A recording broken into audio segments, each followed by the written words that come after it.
In March 2015, UK TV Channel 5 broadcast this programme about bent coppers breaking the law. Cops and coppers were slang terms for police officers in the 19th century, and although the Oxford English Dictionary favours the idea that both terms were based on a Latin verb capere, meaning to take, seize or capture, the word copper, referring to police, was also commonly linked in the 19th century to a coin of low value. Hence the metaphor of a bent coin still used to mean police officers guilty of serious malpractice. Two other images commonly associated with the police appear in the programme. Chaucer in the 14th century in his Canterbury Tales refers to the use of the rotten apple phrase in a proverb which said that it is much better to remove a rotten apple from the store rather than let it rot the rest of the apples. Today, the metaphorical rotten apples are often in a barrel, as barrels were used for centuries to transport and store apples. The third metaphorical image is the thin blue line. This is Wikipedia's illustration of a thin blue line, and this is its interpretation of its significance. The blue centre line represents law enforcement. The top black stripe represents the public, whilst the bottom represents the criminals. The idea behind the graphic is that law enforcement, the blue line, is what stands between the violence and victimisation by criminals of the would-be victims of crime. In the fight between good and bad, it's the police who enforce the rules. But what happens when officers cross the thin blue line and break the law?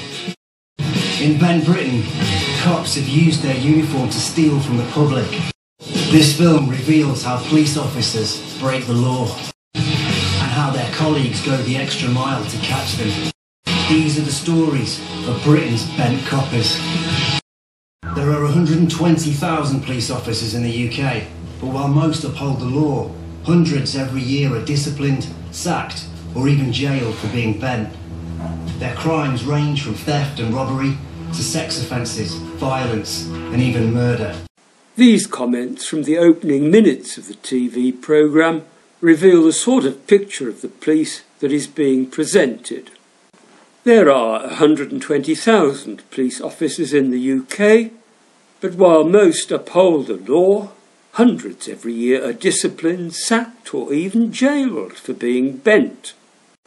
I would have liked more precise figures.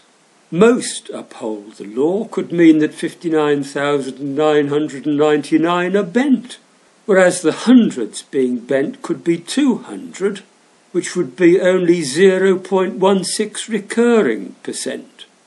The rot in the TV programme seems to involve a whole tree rather than an apple in a barrel.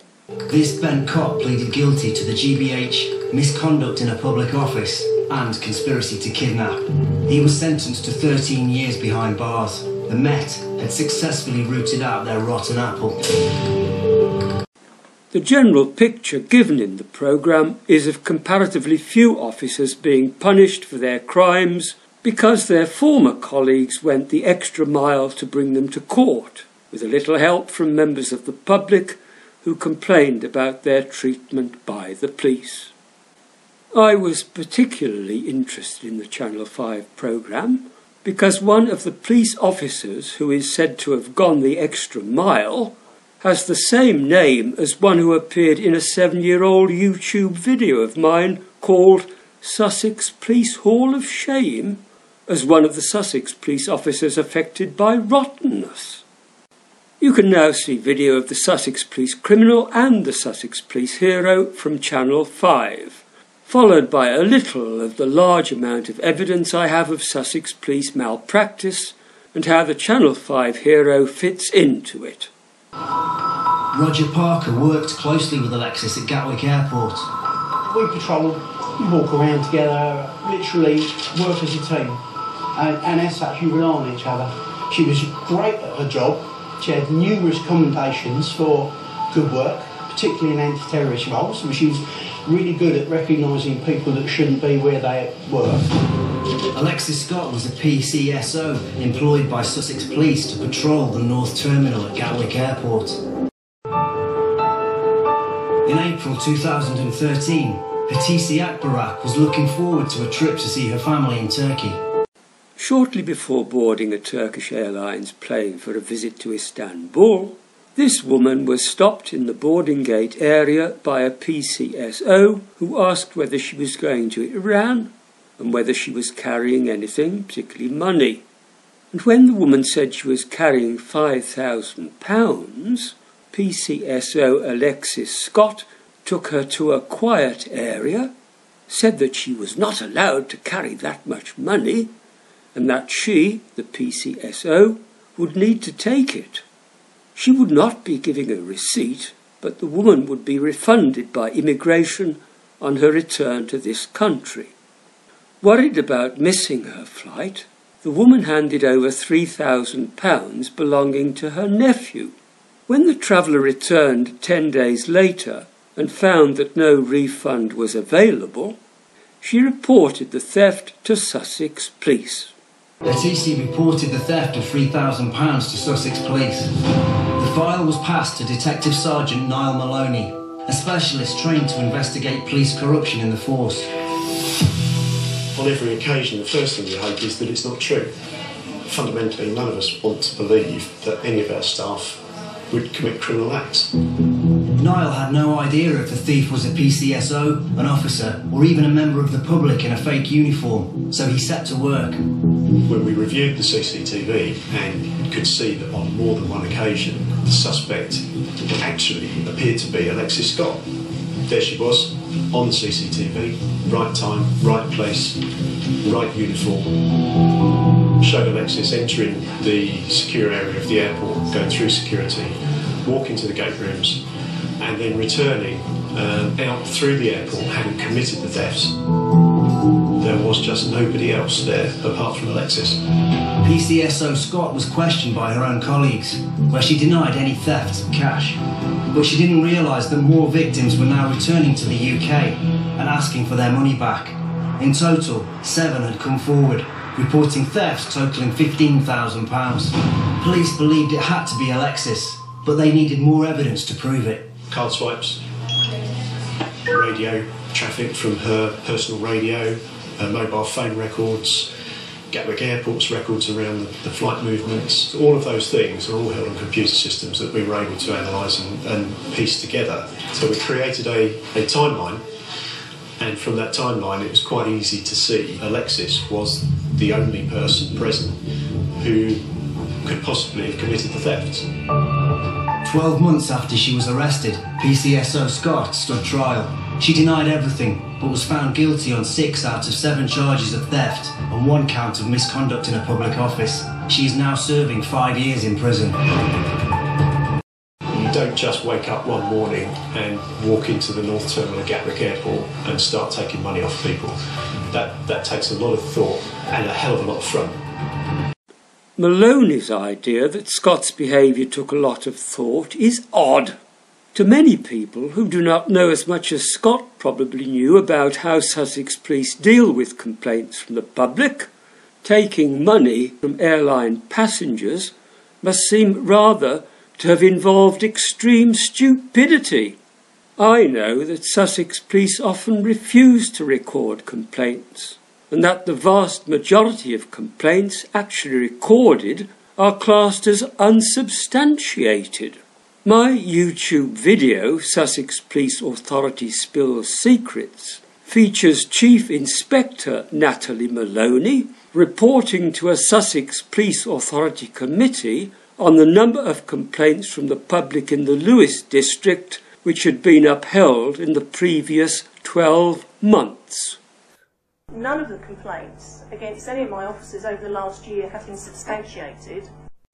I haven't enough time to recount my experience of all the Sussex Police malpractice which led up to the consignment of Sergeant N. Maloney and Acting Inspector Niall Maloney to my Sussex Police Hall of Shame, but I've added a recording of my police interview to my website, and will make a few comments on the Maloney page of the Hall of Shame video. The recording is of the interview that took place after I had been arrested, handcuffed and consigned to a police cell by PC Francis and his accomplice PC Wilkinson, after 6 people led by an ex-Metropolitan policeman had smashed their way into my property, 3 of whom then assaulted me. I was accused of harassing 2 of the 3 people who had assaulted me. It took me more than a year to get these tapes, which I had a right to by law as soon as practicable. After I had asked for them in vain from all levels of Sussex Police, including the Chief Constable, a complaint from me to Her Majesty's Inspectorate of Constabulary finally forced the police to part with the evidence that PC Francis had in his transcript of the tapes which the police sent to me omitted material detrimental to his case against me.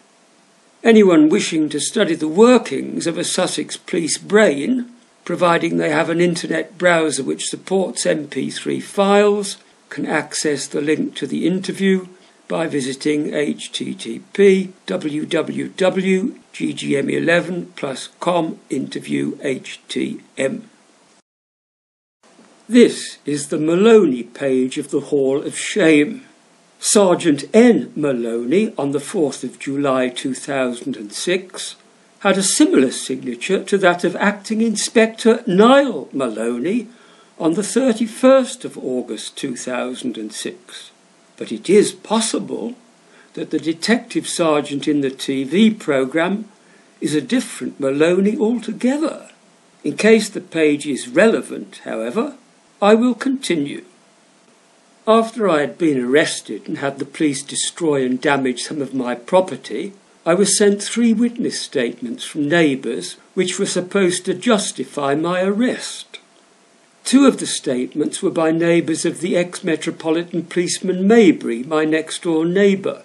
These 2 women evidently disapproved of what I had written on my website about Mr. and Mrs. McCombie, and that was their evidence. They perhaps did not know that Mrs. McCombie had referred to me in my hearing as that little shit, that Mr. McCombie had addressed me as you wanker, and that Mrs. McCombie started a tirade with you motherfucker. This letter from me addressed to Mrs. McCombie was returned to me, and this was the envelope. The 3rd statement by Mr. McCombie contained falsehoods, but was relevant as I was accused of harassing the McCombies.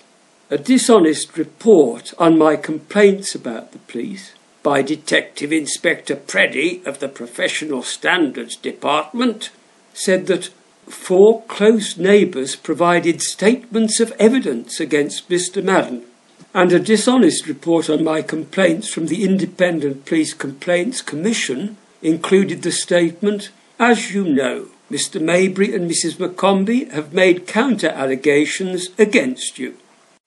I did not know that Maybury had made allegations against me, and believed that the 4th formal witness statement was by ex-policeman Maybury. The introduction of his name and state of health in the police station interview were abruptly dropped after a few short comments from me. I believe that PC Francis, the investigating officer, arresting officer and interviewing officer, had prevented my being sent the 4th statement, just as he resisted my being sent a copy of the interview tapes, because he had produced the text version himself and omitted a section which related how in court McCombie had proved ignorant of 2 important decisions his wife had made relevant to my suggestion he was henpecked. I wrote to the Chief Constable asking to be sent a copy of the 4th witness statement. My letter, dated the 30th of May 2006, was answered on the 4th of July by Sergeant N. Maloney of the Professional Standards Department. He said of the court case against me, that case has concluded and therefore any statements that were taken are no longer subject to disclosure under the Criminal Procedure and Investigation Act 1996. I had not asked the Chief Constable for the statement with reference to that act. A glance at the Act suggests that it deals with procedures leading up to a trial, including witness statements. I wanted evidence of criminal procedures by the police. Maloney's letter concluded, "This matter will require you to contact the Data Protection Officer at Sussex Police and request the statement through that office."